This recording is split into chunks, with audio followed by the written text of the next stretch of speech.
سلام، صبحتون بخیر. امروز روز دوم از چالش 75 روز تا موفقیت. ساعت 5 صبح، یعنی 5 و 10 دقیقه است دیگه. من رفتم صورت عینم شستم. 5 و 10 دقیقه است و امروز یک شنبه است و تعطیله. نمیدونم چه مناسبتی، ولی گفتم که بیدار شم همون 5 صبح که این روتینه حفظ بشه و بدنم عادت کنم. الان برم یه قهوه بخورم و برم برای بقیه کارام.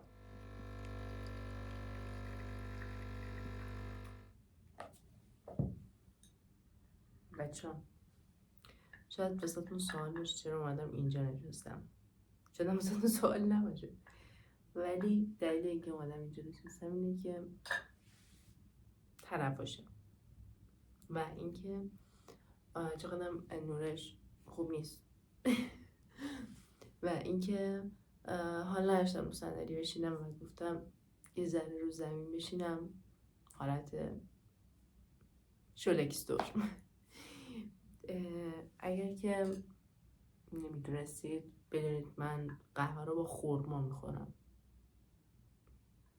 قضاوت هم نکنید، به خاطر اینکه نمیتونم شکلات بخورم و بنابراین با خورما میخورم.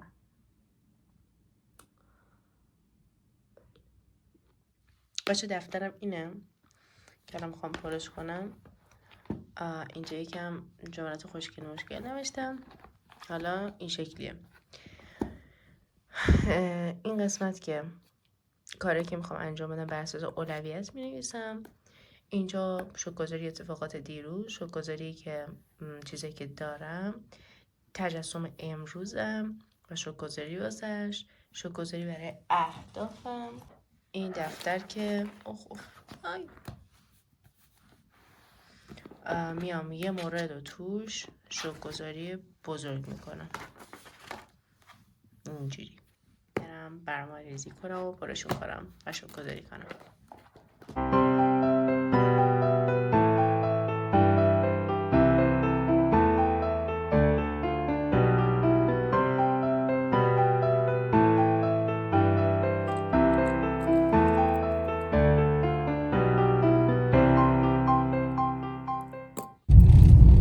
خب من حاضر شدم، الان دارم میرم پارک.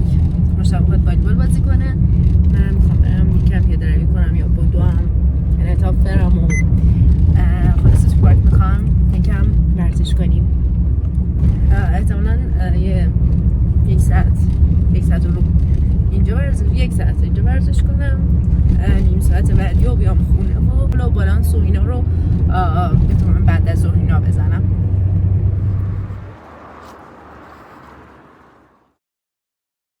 سلام، من 45 دقیقه اولم رو توی پارک ورزش کردم، خیلی خوب بود. بعد 45 دقیقه دومم بعد از ظهر احتمالا میرم خونه و بالانس و پل و انعطاف و اینا میزنم، چون اینجا کششی یه مقدار رفتم و خیلی نتونستم برم. ولی میرید با اینها چقدر رفت کردم. آره، بقیه‌شو میدیم خونه. خب بچه‌ها، رفتم پارک ورزش کردم 45 دقیقه. البته این مقدار 45 دقیقه بیشتر شد. بعد هم پیاده‌روی کردم، هم ورزش عینه که توی یوتیوب هست و اینا انجام دادم. خوب بود. ولی ورزشی که تو خونه انجام میدم خیلی بهم انرژی بهتر میده، چون تو خونه حس میکنم راحت ترم. ولی اینجوری نیستش که فکر مثلا نرم دیگه، شاید بعضی وقتا برم، ولی ورزشی که تو خونه انجام میدم خیلی برام لذت بخشتره و به انرژی بهتری میده. الان تو خمرقینا گذاشتم یه مقدار پروتئین بهمون برسه. من برم صبحونه بخورم، خیلی گشتمه. از صبحونه من یه تخم مرغ با زرده، یه دونه بی زرده، این یه ذره‌شو که چسبیداد بهش حالا میکردم، و کروان زمینی. اینم قرصایی که میخورم، منیزیم و به کمپلکس آهن و اینم واسه نمیدونم چیه، خوبه دیگه. اینم قرص ویتامینه. بچه می‌بینید جای ساعتم سفید، بقیه جام سوخته. الان میخوام نهار و شامم رو اوکی کنم، درست کنمش که بعد برم سراغ کارهای شخصی خودم. چون من یه چیزی که حالا نمیدونم خوبه یا بده، ظرفشویی روشن کردم صداش زیاده. به نظر خود یعنی چیزیه که خودم خیلی دوستش دارم اینه که دوست ندارم خیلی برای آشپزی زمان بذارم، یعنی دوست ندارم آشپزی خستم کنه و دوست دارم همون موقع همون لحظه که دارم آشپزی هم میکنم ازش لذت ببرم، ولی خسته کنندم نباشه که همش سر گاز باشم، همش فلان باشم. خاطر همین تا جایی که بتونم سعی میکنم آشپزی رو برای خودم آسون کنم. به خاطر همینم سعی میکنم که از هر وسیله‌ای که دارم استفاده کنم. یعنی عیناً نیستم که حالا بگم توی ولش کن، چرا استفاده کنم، خودم درست کنم بهتره. نه، تا جایی که بتونم از وسایلی که دارم استفاده میکنم برای مثلا پخت و پز و اینجور چیزا. خب خیلی کار راحت تر میکنه نسبت به این که آدم خودش مثلا درست کنه و اینا. الان برای شام دارم خوراک لوبیا درست میکنم، یا خوراک لوبیا یا همون لوبیا نمیدونم. بعد توی بالا نشونتون میدم چیه، از اینا که همه چی توش میپزن، نمیدونم چیه، همه فن حریفا درست میکنم. یعنی همه چی با هم قاطی میکنم میذارم برای خودش شروع کنه به پزیدن که دیگه شامم حاضر باشه، خیلی راحت باشه. ناهارم که من فیله میخورم و برای مشتبه میخوام لوبیا پلو درست کنم، ولی چون دیگه اینو دارم توش خوراک درست میکنم، چرا میگم خوراک، دارم توش لوبیا درست میکنم، میخواستم توی این لوبیا پلو درست کنم، ولی چون دیگه دارم توش چیز درست میکنم، لوبیا درست میکنم، دیگه مشغوله، دستش بنده. بنابراین باید یه مقدار پای گاز وایسم. آره دیگه همین. خلاصه من کلا باورم بر اینه که همه کارها باید ساده باشه، راحت باشه، سریع باشه. خوشم نمیاد مثلا واسه غذا خوردن 40 ساعت بالا سرش وایسم تا غذایی بپزه. دوست دارم غذاها سریع و راحت و آسان و امور باشن. معمولا هم غذاهامو زود حاضر میکنم. That's it. یه خوبیه دیگه که هستش، ما چون با هم کار میکنیم خارج از خونه، داخل خونه هم خیلی به هم دیگه کمک. مثلا ما یکیمون که مثلا حالا غذا رو درست میکنه، اون یکی ظرف رو میشوره، یا مثلا نهار رو من درست میکنم، شام مشتبه درست میکنم. این شکلی خیلی هم حس بهتریه، یه نفر حس قربانی بودن نداره و همین که خسته نمیشیم. الان میخوام بهش اصطلاحاً میگن رفع انباشتگی، ولی من کلا حالا نمیدونم اسمش چیه، هر چند وقت یه بار که شامو خالی میکنم، لباسایی که نمیخوام یا کم میپوشم، دیر به دیر میپوشم و دیگه نمیخوامشون رو جمع جور میکنم، توی بسته میذارم و میدم حالا کسایی که بیشتر نیاز دارن و سعی میکنم که کمدام و اینا هم اینجوری هر چند وقت بار مرتب بشه. همین که باعث میشه که میدونی انرژی خوبی داشته باشه دیگه. این شکلی الان میخوام این کار انجام بدم. بعد توی این حین که دارم این کار انجام میدم تصمیم گرفتم که بیام یکم راجع به یه موضوعی صحبت کنم. چطوری بگم، یعنی هر بازه هر چند وقت یه بار من یه تحولی توی شخصیتم، توی ویژگی ها داشتم. خب بعد مهمترین و چی میگن نقطه عطف تحول من توی دقیقاً پارسال همچین موقع هایی بود. از اون به بعد متحول شد ذهنیت مبینا، یعنی مبینایی که اون موقع بود با مبینایی که الان هست خیلی متفاوته. من اولین دوره‌ای که از این دوره‌های رشد فردی شروع کرده بودم، داشتم می‌خواستم کنکور ارشد بدم. فکر کنم میشه 2.5 سال پیش، 3 سال پیش اینا.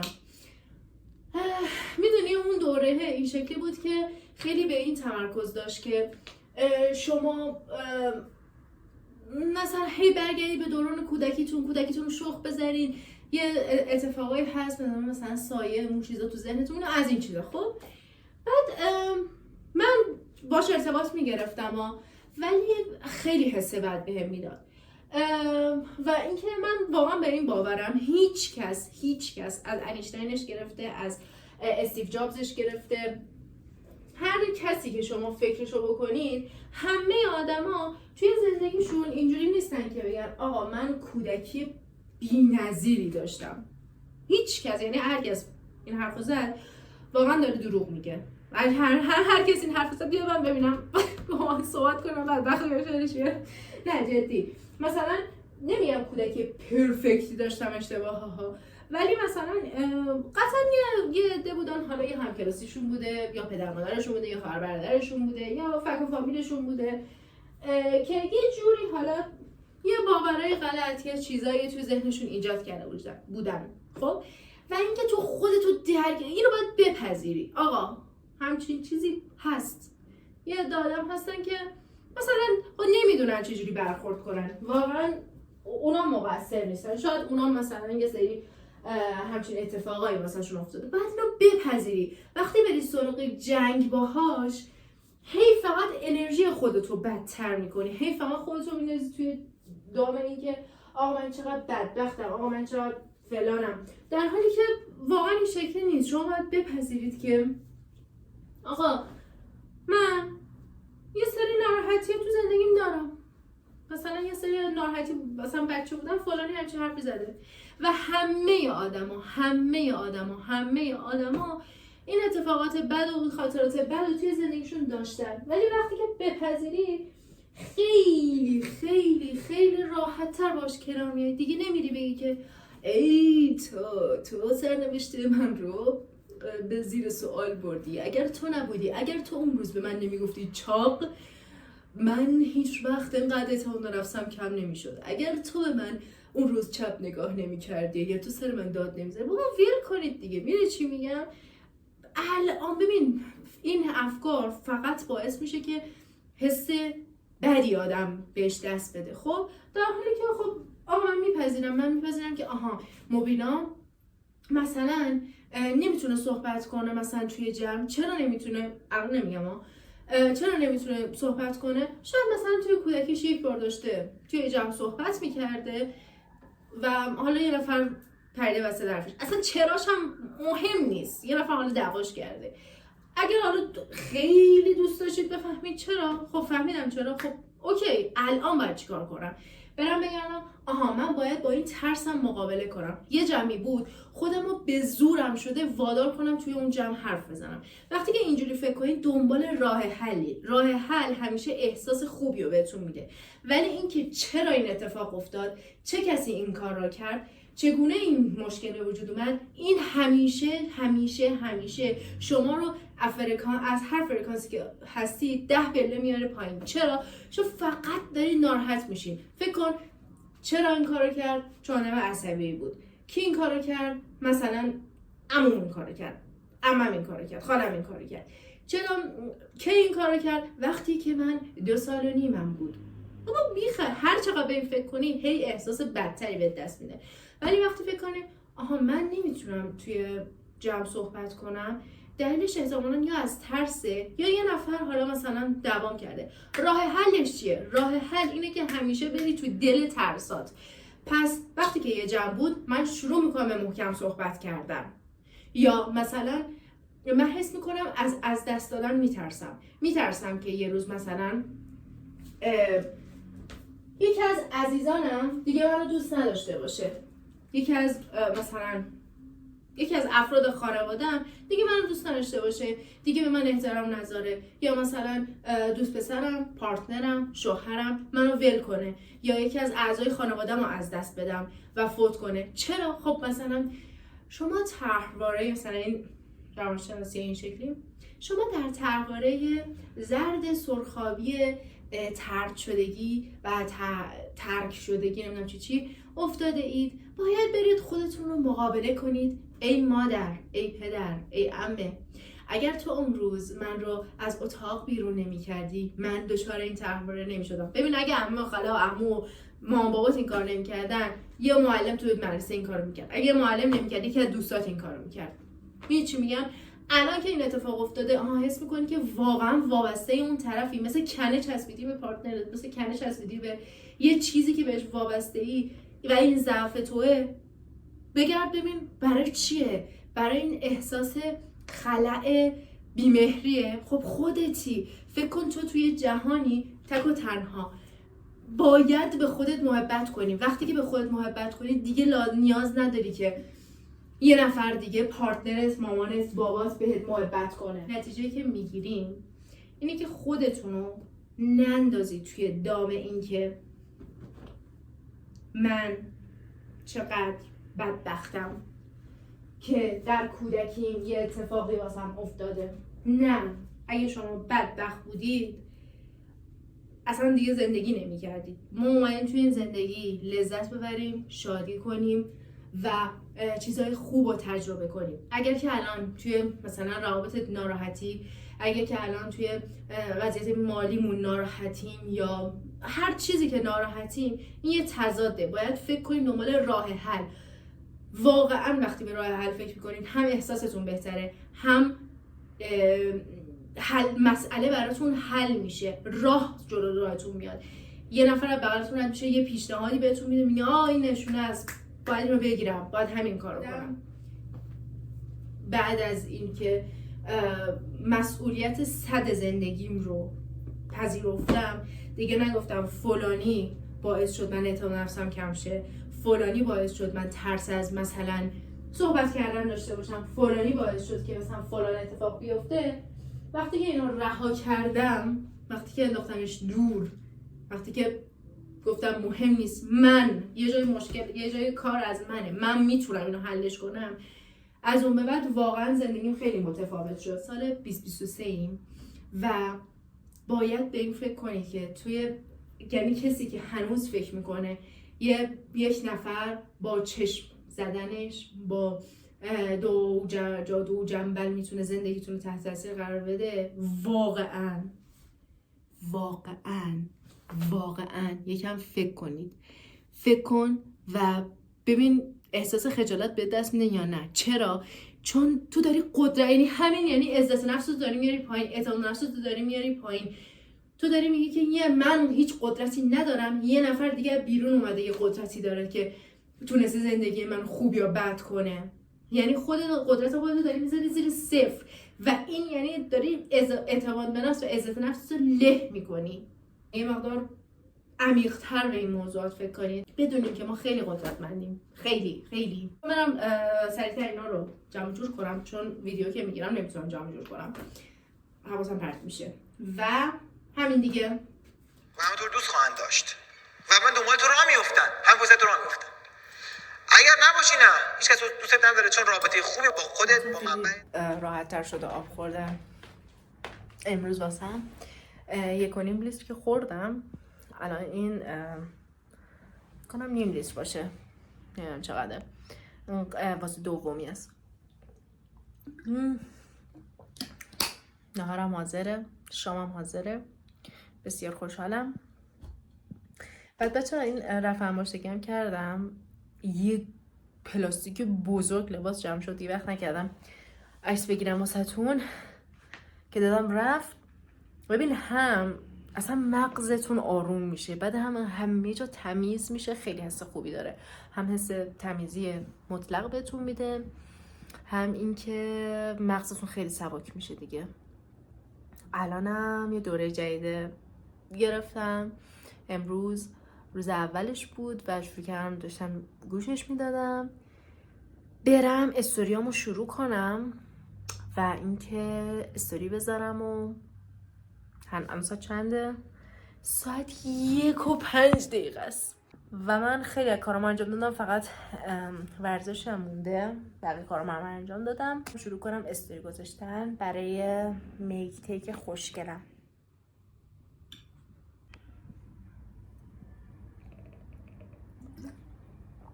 برم وعده دوم تمرینمو انجام بدم و تمام. خب بریم برای بالانس زنی.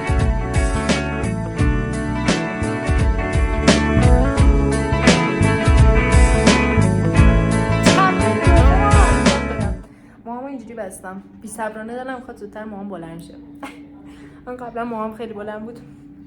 الان دارم تلاش میکنم که دم اصلی ببندمش. کم عجیب شده. ولی بامزه است. تمرین دومو انجام دادم. در واقع همه کارامو کردم. هم استوریامو گذاشتم با اینکه روز تعطیل بود و من قبلا روز تعطیل وقت نمی‌کردم استوری اینا بذارم. همه کارامو رسیدم. یعنی واقعا این بهترین حس دنیاست. بهترین. تازه‌ش هم شاید واسهتون جالب باشه من چقدر لباس عوض میکنم خودم نمیدونم. و اینکه جالب تر خوبیش این بود که امروز تونستم تو خونه بالانس بزنم. بالانس. خیلی خوشحالم چون من بالانسمو نمیتونم، یعنی از به کمک دارم برای زدن. البته الانم از بالش کمک میگیرم ولی بالاخره تونستم از دور اینجوری با شتاب میری از اونا بزنم. همیشه مثلا یه جور دیگه میزدم، کمک دهنده بیشتر میزدم. این دفعه بدون کمک زدم. میخوام آبم هنوز تموم نکردم ولی خوب داره پیش میره آبه. این ویدیو رو هم ادیت بزنم و آپلود کنم براتون. چطور بعضی افراد بدون اینکه قیافه خاصی داشته باشن، مثلا لحاظ ظاهری خیلی از چالش روز دوم خیلی خوب بود. خیلی راضی بودم با اینکه روز تعطیل بود ولی به همه کارم رسیدم و خیلی خوب بود. امیدوارم از این ویدیو لذت برده باشید. مرسی که سابسکرایب میکنید، ازم حمایت میکنید و ممنون میشم که زنگوله رو بزنید که ویدیو گذاشتم بهتون خبر بده. تا یه ویدیوی دیگه، خدافظ.